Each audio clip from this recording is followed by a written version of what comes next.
కదా, అనలిస్ట్ అనేవాడు న్యూట్రల్ కదా. ఇప్పుడు నేను 2 వీడియోలు చూపిస్తాను, రెండింటికి సమాధానం చెప్తే అతను ఏమనను, ఎప్పటికీ ఏమనను. ఇది జస్ట్ వాచ్ చేయండి. ఇది ఫలితాలు చూసినాక పవన్ కళ్యాణ్ ఏమంటున్నారు? టీడీపీ వాళ్ళు ఏమన్నా ఒక మాట అన్నా సరే మీరు తొలగించుకోండి, మీరు ఎదురు సమాధానం చెప్పొద్దు. మీరు ఎదురు సమాధానం చెబితే వాళ్ళని వైసీపీ కోవట్టుగా భావిస్తాను అని చెప్తున్నారు. ఇది ఎప్పుడు తెలుసా, వర్మ గారు మీ డిబేట్ లోనే మాట్లాడినాడు. అతను 6వ తారీఖు డిసెంబరు మా పవన్ కళ్యాణ్ గారు వైసీపీ కోవట్లుగా భావిస్తారని చెప్పింది ఎప్పుడు? 1 డిసెంబర్ 2వ తారీఖు, అంటే ఎన్నికల ఫలితాలకు ముందు. కానీ ఇతనేమన్నాడు?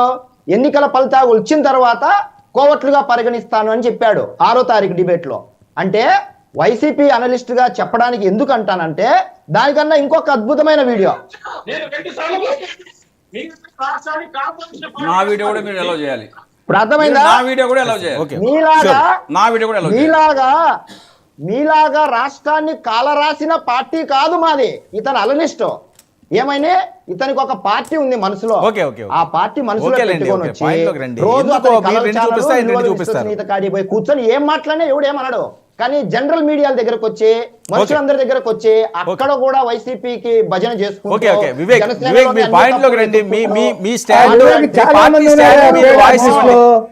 అలాంటి విశ్లేషకుల పేరు మీద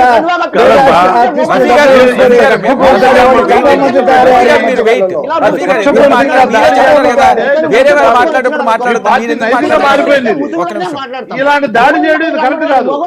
ఈ డిబేట్ లో ఏం మాట్లాడారు, ఏం మాట్లాడతారు నిర్ణయించుకొని ముందుకెళ్ళండి. ఎందుకంటే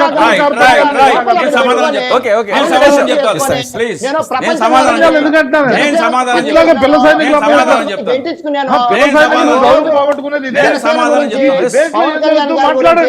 పవన్ కళ్యాణ్ గారు కమోడ్ లో ఏ రకం ఉత్సపోసినారని వాసన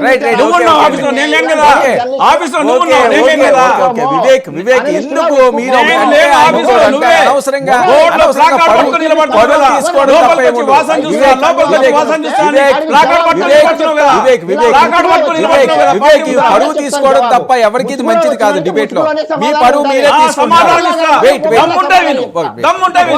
సమాధానం చెప్తా, దమ్ముంటే విను. దమ్ముంటే విను. సమాధానం చెప్తా, దమ్ముంటే విను. ఆగు నువ్వు ఆగు. నేను ముమ్మడికి ముఖండి. దమ్ముంటే వాడు, దమ్ముంటే విను. దమ్ముంటే విను. దమ్ముంటే విను. ఎవరైనా పంపి చెప్తా. ఎవరైనా పంపి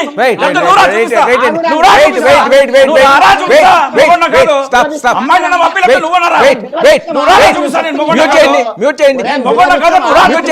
మ్యూట్ చేయండి.